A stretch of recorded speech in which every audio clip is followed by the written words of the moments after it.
Daily. Taste the Daily.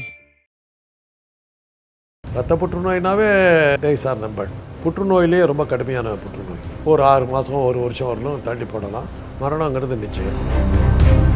ஒரு மருத்துவமனையில் admit பண்ணுங்க, நாங்கள் சரி பண்ணிடுறோம். நாங்கள் கேரண்டி கொடுக்குறீங்களா? அப்புறம் தான் அப்படி பார்த்தாங்க, நீங்கள் யாருன்னாங்க. சார் உங்களுக்கே தெரியும் செரிப்ரல் ஹெமரேஜ்னா என்ன சார் பண்ண முடியும், அப்புறம் என்னத்துக்கு ஹோப் கொடுக்குறீங்க? ப்ரைவேட் நர்சிங் ஹோமில் சில சமயங்கள் இதெல்லாம் நடக்கும்.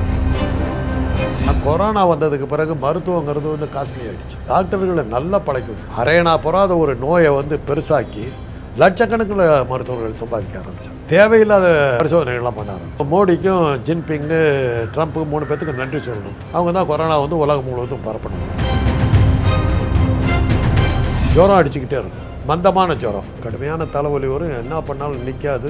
ஈறுகள்லேருந்து ரத்தமெல்லாம் வடியும், ஒரு மூக்கில் இருந்து ரத்தம் வரும். இதெல்லாம் தான் ஆரம்ப அறிகுறிகள். ஸ்டேஜ் 1 ஸ்டேஜ் 2லலாம் அதிகமாக தெரிய ஆரம்பத்தில் அதை பார்த்தா ஒரு அளவுக்கு கட்டுப்படுத்தலாங்கிறதெல்லாம் ஒரு நம்பிக்கை இருந்தது.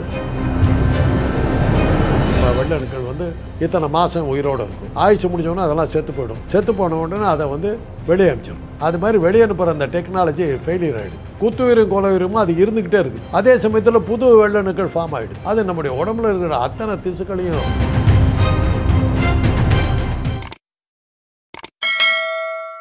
சார். இந்த ரத்த புற்றுநோய்னா என்ன, அதற்கான சிம்டம்ஸ்லாம் எப்படி ஆரம்பிக்கும் சார்? முதல்ல லுக்கிமியான்னு சொல்லுவோம். மைலாய்டு லுக்கிமியா, லுக்கிமிக் லுக்கிமியா, அவையா லுக்கிமிக் லுக்கிமியான்னு நிறைய வகைகள் இருக்குது. புற்றுநோயிலே ரொம்ப கடுமையான புற்றுநோய். மரணங்கிறது நிச்சயம். அது வந்துட்டாலே சார் இல்லை க்யூர் பண்ணுறதுக்கான வாய்ப்பு? அதுக்கான வாய்ப்புகள் இல்லை, ரொம்ப ரொம்ப குறைச்சல். சிலதெல்லாம் செய்கிறாங்க, வெற்றி அடையலை. ரத்த புற்றுநோய்னாவே சார் நம்பர் நாட்கள் குறிக்கப்பட்டதுன்னு தான் அர்த்தம். மைலாய்டு லுக்கிமியாலும் ஓரளவுக்கு கொஞ்சம் தள்ளி போடலாம். ஒரு 6 மாதம் 1 வருஷம் வரலும் தள்ளி போடலாம். லுக்கிமியா வந்ததுன்னா நாட்கள் தான், 10 நாளாக 15 நாள் அந்த மாதிரி தான் சார். ஆனால் இந்த ரத்த புற்றுநோய் ஒருத்தருக்கு வருது அப்படின்னா அவங்க ஹாஸ்பிட்டலுக்கு போகும்போது எதனால அவங்கக்கிட்ட வந்து நேரடியாக சொல்ல மாட்டாங்க சார் யாருமே வந்துட்டு? இப்போ பார்த்தீங்கன்னா சமீபத்தில் இதே இந்த நியூஸ் சேனலில் நியூஸ் துறையில் வந்து செய்தி வாசிப்பாளராக இருந்த சௌந்தர்யன்னு ஒரு பொண்ணு வந்து இந்த மாதிரி புற்றுநோய் வந்து தான் சார் இறந்து போனாங்க. அவங்க வந்து அவங்கள பற்றின இதெல்லாம் பார்க்கும்போது ஒரு ஹாஸ்பிட்டலில் போனதாகவும் அவங்க வந்து பல லட்சம் ரூபாய் செலவு பண்ணியிருக்காங்க சார். அவங்களோட கடைசி நாளில் மட்டுமே 25 லட்ச ரூபாய் கேட்டிருக்காங்க, உங்களை இன்னைக்கு வரைக்கும் காப்பாற்றிடலாம் அப்படின்ற மாதிரி சொல்லி. இந்த மாதிரியான ஹோப் எதனால் ஹாஸ்பிட்டலில் கொடுக்குறாங்க சார்? இப்போது எனக்கு அந்த அனுபவங்கள்லாம் இருக்குது. மூளையில் ரத்த கசிவு ஹெமரேஜ், அவரை கொண்டு போய் நான் தான் அட்மிட் பண்ணுறேன். எங்கள் காலேஜில் ஒர்க் பண்ணுறவர் ஒரு மருத்துவமனையில் அட்மிட் பண்ணுங்க, நாங்கள் சரி பண்ணிடுறோம். நான் யாருன்னு சொல்லலை. எப்படி சரி பண்ணுவீங்க? நம்மளே அதெல்லாம் பண்ணிடலாங்க அப்படின்னு கேரண்டி கொடுக்குறீங்களா? அப்புறம் தான் அப்படி பார்த்தாங்க, நீங்கள் யாருன்னாங்க. நான் அந்த காலேஜினுடைய டாக்டர். சார் உங்களுக்கே தெரியும் செரிப்ரல் ஹெமரேஜ்னா என்ன சார் பண்ண முடியும், அப்புறம் என்னத்துக்கு ஹோப் கொடுக்குறீங்க?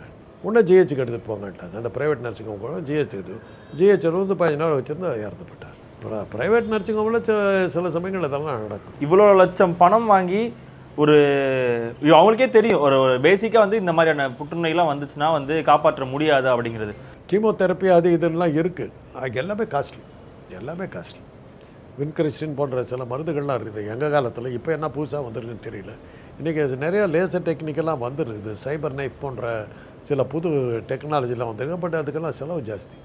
சைபர் நைஃப் டெக்னாலஜி வந்து இந்தியாவிலேயே ஒரு 3-4 இடத்துல தான் இருக்குது. நம்ம ஊரில் வந்து மயாட் ஹாஸ்பிட்டல் இருக்குது, அப்போலோ ஹாஸ்பிட்டல் இருக்குது, 2 இடத்துல இருக்குது. அதெல்லாம் செலவு ஜாஸ்தி.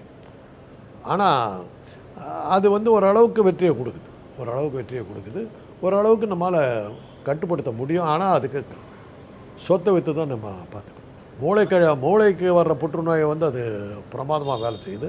ரத்த புற்றுநோய்க்கு இப்போ தான் அவங்க செக் பண்ணுறாங்க. சார் எதனால ரத்த புற்றுநோய்ன்றது வருது சார்? ஃபஸ்ட்டு என்ன காரணம்? இல்லை முன்னாடி இருந்தனாலையா, இல்லை ஜெனட்டிக் தான். அதாவது ரத்த செல்கள், வெள்ளணுக்களும் சிவப்பணுக்களும், வெள்ளணுக்கள் வந்து ஒரு ரத்தத்தில் இவ்வளோ தான் இருக்கணும்னு இருக்குது. இத்தனை மாதம் உயிரோடு இருக்கும். அது அந்த ஆயுசு முடிஞ்சோன்னா அதெல்லாம் செத்து போயிடும். செத்து போன உடனே அதை வந்து வெளியே அனுப்பிச்சிடும். அது மாதிரி வெளியே அனுப்புகிற அந்த டெக்னாலஜி ஃபெயிலியர் ஆகிடுது. எதனால் ஃபெயிலியர் ஆகுதுன்னு தெரியாது. ஃபெயிலியர் ஆகாத போகிறதுனால இது சாகாமல் குத்துயிரும் கொலவுயிருமோ அது இருந்துக்கிட்டே இருக்குது. அதே சமயத்தில் புது வெள்ளணுக்கள் ஃபார்ம் ஆகிடுது. சாகாத இந்த என்ன மாதிரி கல்ட்டு வெள்ளணுக்கள் இங்கே இருக்குது. புதுசாக உற்பத்தியான வெள்ளணுக்களும் வந்துடுது. 1000 தான் வெள்ளணுக்கள் இருக்குன்னா லட்சக்கணக்கில் பெருகிடுது.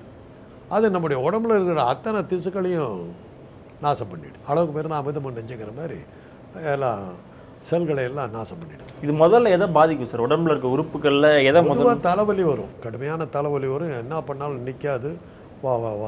ஈறுகள்லேருந்து ரத்தமெல்லாம் வடியும், அப்புறம் மூக்கிலேருந்து ரத்தம் வரும். இதெல்லாம் தான் ஆரம்ப அறிகுறிகள்.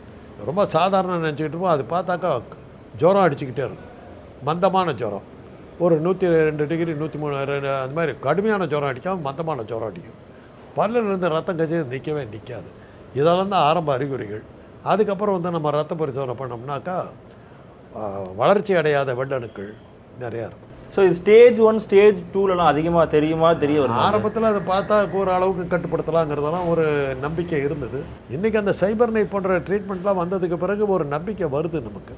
பட் இன்னும் அது வந்து அடித்தட்டு மக்களுக்கு வர்ற அளவுக்கு அது இன்னும் பெருசாக ஆகலை. இன்னும் நிறையா கேன்சர் எடுக்கும் போதே ஃபஸ்ட்டு எடுத்தோன்னே மக்கள் மனசு என்னென்னா நீங்கள் வந்து சிகரெட் பிடிச்சிருக்கா இல்லை இந்த மாதிரியான ஒரு கேள்வி தான் முதல்ல வரும். யாராக இருந்தாலும் கேன்சர்னாலே அது என்ன கேன்சர் இதெல்லாம் கேட்குறது இல்லை. கேன்சர்னாலே அப்படின்னா நீங்கள் வந்து உனக்கு வந்து புகைப்பழக்கம் இருக்கா இல்லை மது அருந்தறியா, இந்த மாதிரியான கேள்விகள் தான் வருது. ஆனால் இது ஏன் ஆரம்ப கட்டத்திலே யாராலையுமே வந்து கண்டுபிடிக்க முடியலை? அது தெரிய ஆரம்பிக்கும் போதே வளர்ந்தப்புறம் தான் வெளியே ஒரு மேட்ரு. போன வாரம் வந்துடக்கூடாதா, ஆரம்பத்தில் வந்துடக்கூடாதாங்கிற கதையே கிடையாது. அது வெளியே தெரியும் போதே உங்களுக்கு தலைவலி வரும்போதே வந்துருச்சு கேன்சர்னு அர்த்தம். ஆரம்பங்கிறதே கிடையாது. அதுக்கு முத்தனப்புறம் தான் வெளியே வரும். அதுதான் கேன்சரில் இருக்கிற பிரச்சனையே. போன வாரம் வந்து தான் கண்டுபிடிச்சிருக்கலாமே அப்படிங்கிற கதையே கிடையாது. என்றைக்கு வந்து தான் அன்றைக்கி தான் ஆரம்பிச்சிருக்குது. அன்றைக்கே ஆரம்பித்து உடனே பரவிடும்.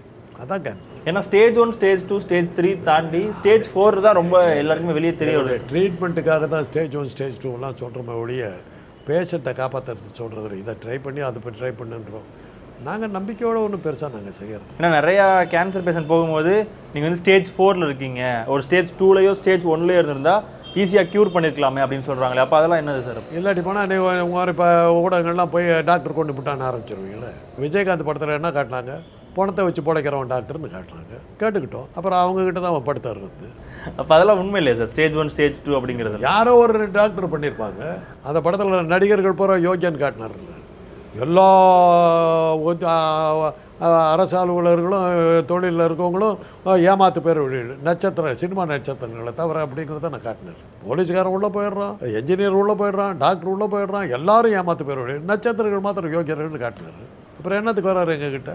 அவங்க தான் உன்னை காப்பாற்றினாங்க. ஆனால் ஆரம்ப கட்டத்தில் தவறான மருத்துவம், தவறான ஒரு இந்த மெடிக்கல் ஷாப்பில் போயிட்டு தலைவலிக்குன்னு சொல்லி மாத்திரை வாங்கி போடுறதோ இதுவுமே வந்து இந்த கேன்சர் வந்து அதிகமாக வந்து இம்ப்ரூவ் பண்ணும் அப்படிங்கிற மாதிரி. கேன்சருக்கு அதெல்லாம் சொல்லாதீங்க. மருத்துவமனைகளுக்கு வராமல் இவங்க கிட்ட போகிறதுக்கெல்லாம் என்ன காரணம்னா, கொரோனா வந்ததுக்கு பிறகு மருத்துவங்கிறது வந்து காஸ்ட்லி ஆகிடுச்சு. டாக்டர்களை நல்லா பழைக்கும். அரையணா போகாத ஒரு நோயை வந்து பெருசாக்கி லட்சக்கணக்கில் மருத்துவர்கள் சம்பாதிக்க ஆரம்பித்தாங்க. தேவையில்லாத பரிசோதனைகள்லாம் பண்ண ஆரம்பிச்சு. வெளியே தெரியாத ஹாஸ்பிட்டல்லாம் அப்போ தானே சார் வெளியே தெரிய ஆரம்பிச்சிச்சு. அந்த இடத்துல கோடிக்கணக்கில் சம்பாதிச்சாங்க. புது கிளினிக்ஸ்லேருந்து. அதுக்கு மோடிக்கும் ஜின்பிங்கு ட்ரம்ப்புக்கு 3 பேத்துக்கு நன்றி சொல்லணும். அவங்க தான் கொரோனா வந்து உலகம் முழுவதும் பரப்பணும். இப்போ இந்த புதிய டாக்டர்கள்லாம் உள்ளே வருதுங்கிறது இது எந்த அளவுக்கு வந்து இது நினைக்கிறீங்க சார்? சொசைட்டிக்குள்ளே இப்போ சின்ன கிளினிக்ஸு ஒரு புது டாக்டர் வர. இப்போ நான் செத்து போயிட்டா இதுக்கப்புறம் டாக்டர் எல்லாம் போயிட்டு தான் என்ன பண்ணுவீங்க? புது டாக்டர் வந்து தான் அனுபவம் மிக்க அதான் சார் அனுபவமே இல்லாமல் டாக்டர்கள் வரணும். அது அனுபவம் வந்துங்கிறது வயசு ஆகத்தான் தெரியும். கேஸுகள் பார்க்க தான் தெரியும். படிக்கும்போது நான் ஒரு நல்ல டாக்டர் கிடையாது, நிறையா ஃபெயில் ஆனவன் நான்.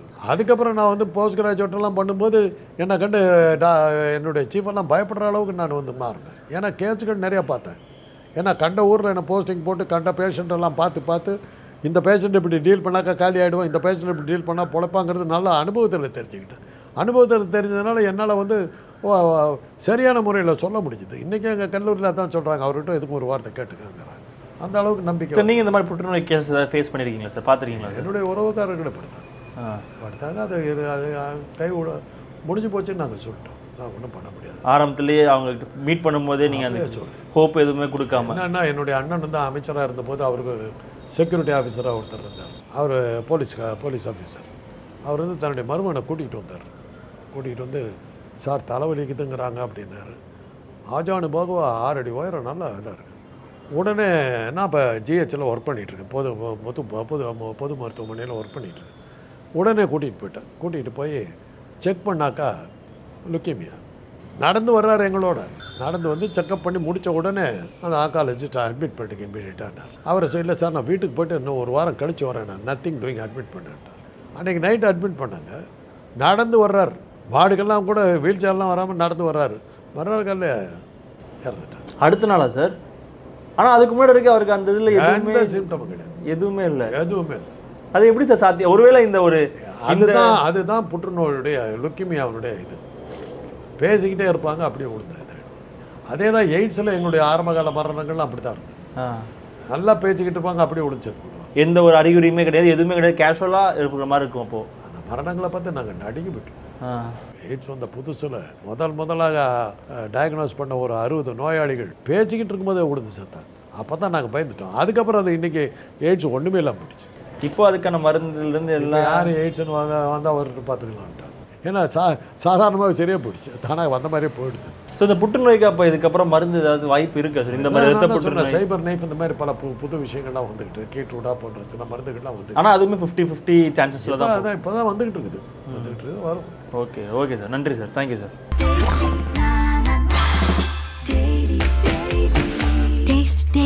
Taste the Daily.